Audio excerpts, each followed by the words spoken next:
Hi friends आपण मन को स्वागत करुच्ची एमकुडिया टीवी यूट्यूब चैनल को। फ्रेंड्स आज नहीं आसी आउ एक नुआ वीडियो सुभद्रा सुआरे माँ माने जो भूल करथिले ओपीटी आउटपुट रे ऑप्शन को दे ओटीपी साहाय्य से निजको सरेंडर करथिले एवं परे अयोग्य बोली परिचय पाइथिले जहाँकि कस्टमर केयर को मध्य कॉल करके से रिक्वेस्ट करथिले ता परे भी सेमानकु टंका मिलिबार असुख्य बोली परिचय से पाइथिले।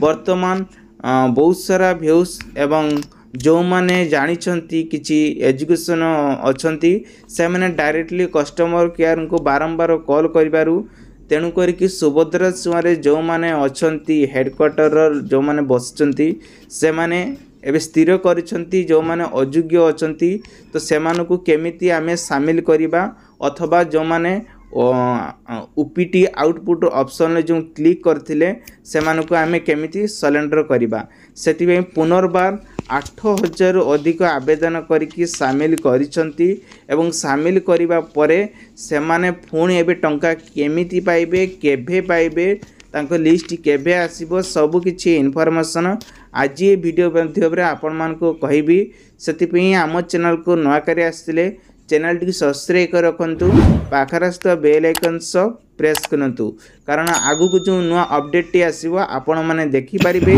चलंतु जीवा सुभद्रा सुआरे टेक्निक खबर टी जहाँ आसी न्यूज रे आपण मान को जणेबी आपण माने देखि पारथिबे सुभद्रा रे पुनर् शामिल हेलेनी 8000 अधिक आवेदनकारी जहाँकि भुवनेश्वर रिपोर्ट रे एबे आसी जो माने लाइव देखुथिबे ताने भल कथा जदि आपण माने देखि नाती ताले देखि नियंतु तो देन आउटे कथा हला भूल रे जदि आउटपुट ऑप्शन ऊपर आपण माने क्लिक कर देतिले सेति पई गोटे चांस रहिछि आउ थरे आपण माने सीएस सेंटर को जाई आपण माने करि परिबे जो माने ईकेवाईसी करि नांती सेटा मध्य आपण माने जनसेवा केंद्र जाई कि करि परिबे एवं आवेदन मध्य जनसेवा केंद्र जाई कि आउ थरे करि परिबे तार ऑलरेडी ऑप्शन एबे सुभद्रा सुआरे पोर्टल आसेछि एटा किछि बड़ कथा नै जनसेवा केंद्र रे आपण मान को मिल जिवो खूब शीघ्र डायरेक्टली लाइव प्रूफ मध्य आसीबो आपण माने घरे बसिक मध्य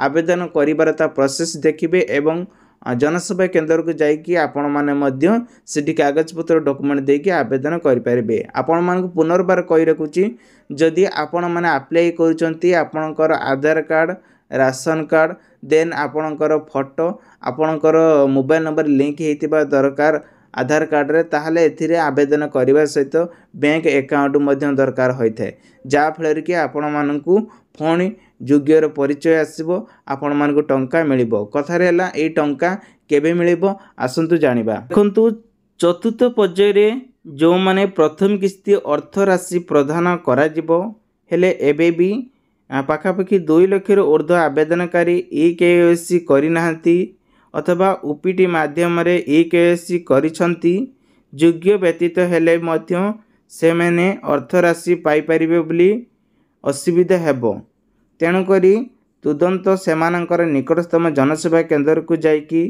महासेवा केंद्र को मध्य जाई परिबे बायोमेट्रिक पद्धतिर निजर ईकेवाईसी करिनेबाकू विभाग पक्ष तरफ सूचना मध्य दे जाइछि जा फर कि आपण योग्य बोली परिचय हेले आपण मानकू मिलिबो सुभद्रा टंका बोली कि कहा जाइछि।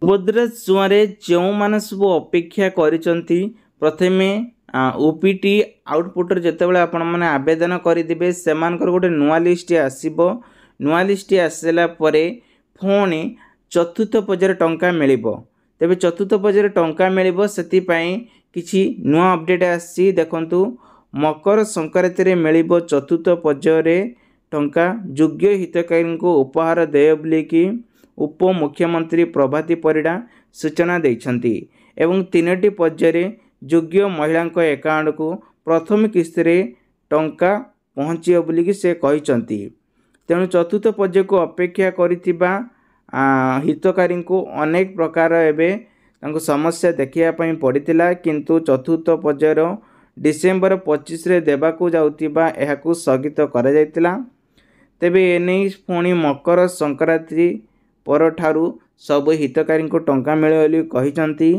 पुणी ଏହି ପର୍ଯ୍ୟାୟରେ ପ୍ରାୟ 20 ଲକ୍ଷରୁ ଅଧିକ ହିତକାରୀଙ୍କୁ ଏହି ଟଙ୍କା ପ୍ରଦାନ କରାଯିବ। ଚାଷ ପ୍ରକ୍ରିୟା ଜାରି ରହିଥିବାରୁ ଏହି ପର୍ଯ୍ୟାୟରେ ଟଙ୍କା ବିଳମ୍ବ ଦିଆଯିବ ବୋଲି ସୂଚନା ଦେଇଛନ୍ତି। ଉପମୁଖ୍ୟମନ୍ତ୍ରୀ ପ୍ରଭାତ ପରିଡ଼ା ପୁଣି କହିଛନ୍ତି ଯେଉଁମାନେ ମକର ସଂକ୍ରାନ୍ତିରେ ଏଥିପାଇଁ ରିଜେକ୍ଟ ଲିଷ୍ଟ ଚାଷ ସମୟରେ ଆଧାର ଭେରିଫିକେସନ୍ କରାଇ ନେବାକୁ ସେ କହିଛନ୍ତି। ଯଦି ଆପଣଙ୍କର ରିଜେକ୍ଟ ଲିଷ୍ଟ ଆସେ, ରିଜେକ୍ଟ ଲିଷ୍ଟରେ ମଧ୍ୟ ଆପଣମାନଙ୍କୁ ଦେଖାଏ ଟଙ୍କା ପାଇବେ ନାହିଁ, ସେ ଅନୁରୋଧ କରିକି ମଧ୍ୟ ଆପଣମାନଙ୍କୁ ଜଣାଇ ଦେଇଛନ୍ତି।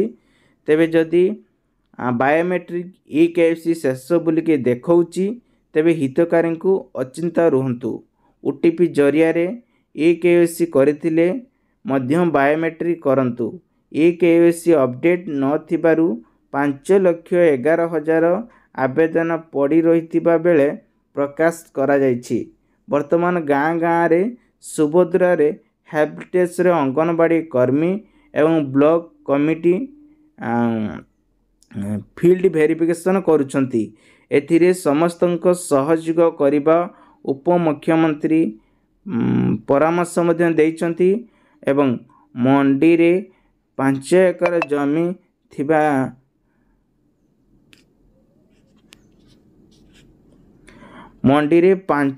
ଜମି ଥିବା ଦର୍ଶାଇଥିଲେ ରିଜେକ୍ଟ ଲିଷ୍ଟରେ ମଧ୍ୟ ନାଁ ଆସିବ ବୋଲି ମଧ୍ୟ କହିଛନ୍ତି। ତେବେ ଚାଷ ପ୍ରକ୍ରିୟା ଶେଷ ହେବା ପ୍ରଥମ ଚତୁର୍ଥ ପର୍ଯ୍ୟାୟରେ ଟଙ୍କା ସ୍ଥିତିକୁ ରୋକିବାକୁ ନିର୍ଦ୍ଦେଶ ମଧ୍ୟ ଦିଆଯାଇଛି। ଆଉ ସମସ୍ତ ଚାଷ ପ୍ରକ୍ରିୟା ଶେଷ ପରେ ରିଜେକ୍ଟ ଲିଷ୍ଟ ଆସିବ, ତାପରେ ଚତୁର୍ଥ ପର୍ଯ୍ୟାୟରେ ଟଙ୍କା ମିଳିବ। ମକର ସଂକ୍ରାନ୍ତି ଅବସରରେ ମହିଳାଙ୍କ ଖାତାକୁ 5,000 ଟଙ୍କା ଲେଖାଏଁ ଦେବେ ବୋଲିକି କହିଛନ୍ତି। ତେଣୁ ଆପଣ ଯଦି ଯେଉଁମାନେ ସବୁ ଅପେକ୍ଷା କରିଛନ୍ତି ଯୋଜନାର ଟଙ୍କା ପାଇବେ ବୋଲିକି ଆପଣମାନଙ୍କୁ ଏବେ ଟଙ୍କା ମିଳିବନି। ଯେଉଁମାନେ OPT ଆଉଟପୁଟ୍ ଅପସନ୍ରେ କ୍ଲିକ୍ କରିଛନ୍ତି ଏବଂ କ୍ଲିକ୍ କରିଛନ୍ତି ଆପଣ ଆଉଥରେ ଆବେଦନ କରିପାରିବେ, କାରଣ ସେଠାରେ ଆପଣଙ୍କୁ 3ଟି ଜାଗା, ଗୋଟେ ହେଲା ମୋ ସେବା କେନ୍ଦ୍ର, ଜନସେବା କେନ୍ଦ୍ର, ଆପଣ ଯାଇକି ଆବେଦନ କରନ୍ତୁ। ଆଉ OTP ବାୟୋମେଟ୍ରିକ୍ ନେଇକି ଭେରିଫାଇ କରିବେ। ଦେନ୍ ଯଦି ବାୟୋମେଟ୍ରିକ୍ OTP ଭେରିଫିକେସନ୍ ହେଇକି ରହିଛି ତାହେଲେ ଆପଣଙ୍କୁ ଟଙ୍କା ମିଳିବ। ଯଦି ଅପସନ୍ ଠିକ୍ ଥାଏ, ଯଦି ଥାଏନି ତାହେଲେ ଦେଖିବେନି। ଆଉ ଗୋଟେ କଥା ସେ କହିଥିଲେ ଯେ ଯଦି ଜଣଙ୍କ ଘରେ ଯଦି 5 ଏକର ଜମି ଅଛି ସେ ତାଙ୍କ ନାଁରେ ହିଁ, ତାହେଲେ ସେମାନଙ୍କୁ ହିଁ ଟଙ୍କା ମିଳିବ ନାହିଁ, ଗୋଟେ କଥା କ୍ଲିୟର କରିଦେଇଛନ୍ତି। ଦେନ୍ ଆଉ ଗୋଟେ ହେଲା କ'ଣ ନା ଆପଣଙ୍କ ନାଁରେ ଯଦି ରାସନ କାର୍ଡ଼ଟିଏ ନାହିଁ ମଧ୍ୟ ସେଠି ବି ଆପଣମାନଙ୍କୁ ଟଙ୍କା ମିଳିବ ନାହିଁ, ସେ ଗୋଟିଏ ମଧ୍ୟ ସ୍ପଷ୍ଟ କରିଦେଇଛନ୍ତି। ଦେଖନ୍ତୁ ଫାଷ୍ଟ ଯେଉଁମାନେ ଆବେଦନ କରିଥିଲେ, ଯାହାକି ସେପ୍ଟେମ୍ବର 17 କଥା କହିବା ତା ପୂର୍ବରୁ ଯେଉଁ, ସେତେବେଳେ ହିଁ ସେଠି ରାସନ କାର୍ଡ଼ର କିଛି ଆବଶ୍ୟକ ପଡ଼ୁନଥିଲା। ଯେହେତୁ ଫାଷ୍ଟ ଥିଲା ତ ସେଥିପାଇଁ ଦୁନିଆ କାଢ଼ିଥିଲେ, ଯାହାକି ପ୍ରୋସେସିଂ ଗୋଟେ ଥିଲା, ଗୋଟେ ଥିଲା ଅଣ୍ଡର ପ୍ରୋସେସିଂ ଥିଲା, ଆଉ ଗୋଟେ ଆପଣଙ୍କର ଥିଲା କେଜାଣି ଆଉ ଗୋଟେ ଆପଣଙ୍କ 4ଟା ଅପସନ୍ ରହିଥିଲା। 4ଟା ଅପସନ୍ରୁ ଯେଉଁଟାକି ଆଧାର ଅପଡେଟ୍, ଆଉ ଗୋଟେ ଥିଲା OPT, ଆଉ ଗୋଟେ ଥିଲା ପ୍ରୋସେସିଂ, ଆଉ ଗୋଟେ ଥିଲା ଅଣ୍ଡର ପ୍ରୋସେସିଂ। ଏହିସବୁକୁ ନେଇକି ସେତେବେଳେ ସେ ସମୟରେ ରହିଥିଲା। ତାପରେ ସେଠି ରାସନ କାର୍ଡ଼ଟି ଦେଖା ହେଉନଥିଲା। ଏବେ ବର୍ତ୍ତମାନ ରାସନ କାର୍ଡ଼କୁ ଦେଖାହେଉଛି। ଯଦି ଆପଣଙ୍କ ରାସନ କାର୍ଡ଼ ଥିବ ତାହେଲେ ଆପଣମାନଙ୍କୁ ଟଙ୍କା ମିଳିବ। ଯଦି ରାସନ କାର୍ଡ଼ ନାହିଁ ତାହେଲେ ଭୁଲି ଯାଆନ୍ତୁ, ଆପଣମାନଙ୍କୁ ଟଙ୍କା ମିଳିବ ନାହିଁ ବୋଲି ସେ ପୁରା ସ୍ଥିର କରିଦେଇଛନ୍ତି। ତେଣୁ ଆପଣଙ୍କ ରାସନ କାର୍ଡ଼ଟି ଆପଣମାନେ ଯୋଗାଇ ରଖନ୍ତୁ। ଆଉ ଏପର୍ଯ୍ୟନ୍ତ ବି ପ୍ରଭାତୀ ପରିଡ଼ା ଯେଉଁ ସୂଚନା ଦେଇଦେଲେ, ତ ଆଶା କରୁଛି ଆପଣମାନେ ଭିଡ଼ିଓରେ କିଛିଟା ଇନଫର୍ମେସନ୍ ପାଇଥିବେ। ଦେନ୍ ଆପଣଙ୍କୁ ଆଉ ଗୋଟେ କଥା କହି ରଖୁଛି, ଆପଣଙ୍କର ପ୍ରଥମେ ରିଜେକ୍ଟ ଲିଷ୍ଟ ଆସିବ, ତାପରେ ଆସିବ ଯେଉଁ ଇଲିଜିବିଲିଟି, ଯେଉଁମାନଙ୍କର ନାମ ଯୋଗ୍ୟ ଥିବ ସେମାନଙ୍କର ନାଁ ଆସିବ। ଦେନ୍ ଯେଉଁମାନଙ୍କ ଅଣ୍ଡର ପ୍ରୋସେସିଂ ଅଛନ୍ତି ସେମାନଙ୍କର ଗୋଟେ ନାଁ ଆସିବ। ଆସିଲା ପରେ ଯେଉଁଟା ହିଁ ଇଲିଜିବିଲିଟି ଅଛନ୍ତି, ଯେଉଁମାନେ ଯୋଗ୍ୟ ଅଛନ୍ତି, ଯେଉଁଟାଙ୍କୁ ସବମିଟ୍ ଅଲରେଡ଼ି କରାହେଇଯାଇଛି, ତ ସେଇମାନଙ୍କ ଆକାଉଣ୍ଟକୁ ମକର ସଂକ୍ରାନ୍ତିରେ ସବୁ ମହିଳାମାନଙ୍କୁ ମିଳିବ 5,000 ଟଙ୍କା ବୋଲିକି ସେ କହିଛନ୍ତି। ସେଥିପାଇଁ ଫାଇନାଲ୍ ଡେଟ୍ ତ କିଛି ଆସିନାହିଁ, କିନ୍ତୁ ମକର ସଂକ୍ରାନ୍ତି ଦିନ ହିଁ ମିଳିବ। ତାମାନେ ମକର ସଂକ୍ରାନ୍ତିରେ ଯେଉଁମାନେ ଯେଉଁ ଡେଟ୍ଟା ପଡ଼ୁଛି ସେ ଡେଟ୍ରେ ହିଁ ସମସ୍ତଙ୍କ ଆକାଉଣ୍ଟକୁ ଆସିବ ବୋଲିକି ଟଙ୍କା ବୋଲିକି ସୂଚାଇ ଦେଇଛନ୍ତି। ଖୁବ୍ ଶୀଘ୍ର ଆପଣଙ୍କ ଆକାଉଣ୍ଟକୁ ଆଉ ଗୋଟେ ଟଙ୍କା ଆସିବ ବୋଲିକି ଆପଣମାନଙ୍କୁ ଜଣାଇ ଦେଇଛନ୍ତି। ତେବେ ଆଶା କରୁଛି ଯେଉଁ ମହିଳାମାନେ ସବୁ ଅପଡେଟ୍ କରିଦେବେ ସେମାନେ ମकर ସଂक्रांति को अपेक्षा करेंगे सुभद्रा टंकाटी केबे पाइबे। सरकार तरफ जो अपडेट आसला आपण मानक केमिति लगिला वीडियो कमेंट बॉक्स रे कमेंट करंतु एवं आपनकर जहाँ भी डाउट अछि निश्चित भाव कमेंट करेंगे। मु आपनकर कमेंट देवा पे चेष्टा करमी। आपन वीडियो यदि भल लगी कमेंट करेंगे नहले बेकार कमेंट करेंगे। तापर आउ गोटे कथा है वीडियो टी बहु मात्रा शेयर करंतु जहाँकि आपन सांग साथी मन जानिबा निहाती दरकार। चलंतु एबे रोची आउ एक नुआ वीडियो नहीं आसमी। जय जगन्नाथ।